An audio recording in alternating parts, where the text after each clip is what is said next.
I'm hiking in the Sonoran Desert near Tucson, Arizona. It's early spring and the desert is waking up. Time to practice the hand drill. Today I've chosen to use stock of yucca. It meets the criteria: dead, dry, soft, but not too soft. Wherever you are, you can use this criteria to identify new sources of friction fire material. I'm taking this stock back to camp.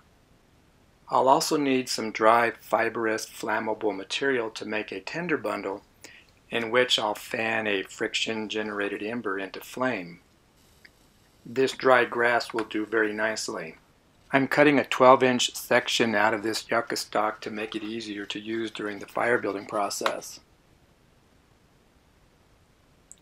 Now I'm splitting this section to make it flat on both sides.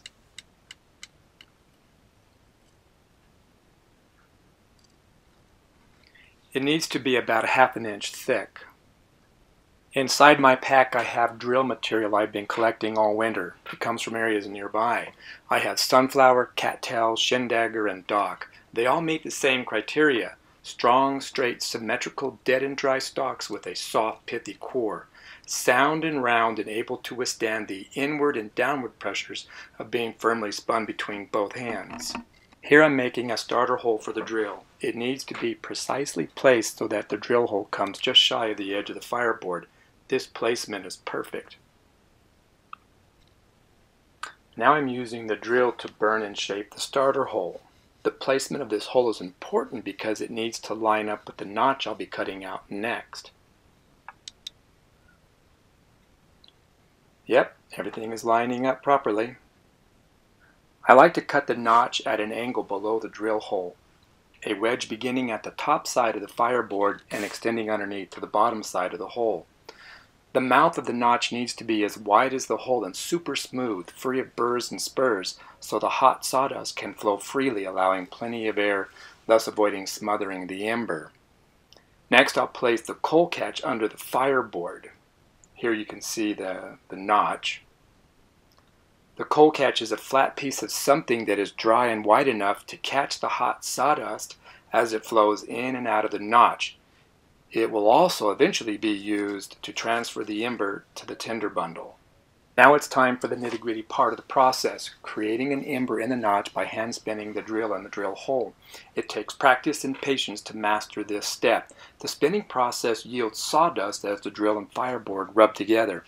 The idea is to generate enough friction heat to create a glowing ember. The actual flame comes later on. We're fast forwarding right here.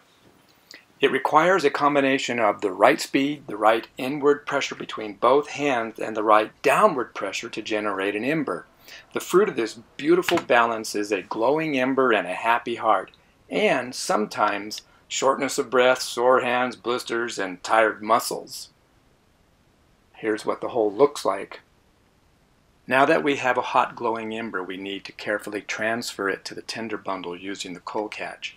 We have some time, a few seconds, to allow the ember to spread and strengthen. I'm adding a coal extender, shell fungus from a nearby mesquite tree, to increase the life and size of the ember, thus improving my chances of the tinder bursting into a flame as I blow on it.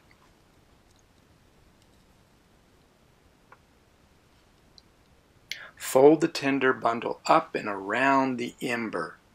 Hold it in such a way as to avoid sparks landing on your hands and clothing, and so the wind blows the smoke away from your face. Blow softly at first, and then as the smoke thickens, blow harder until the tinder bundle bursts into a flame. Here we're fast forwarding. Voila! Fire! That's all, folks. Thank you for watching. Until next time, God bless and practice, practice, practice.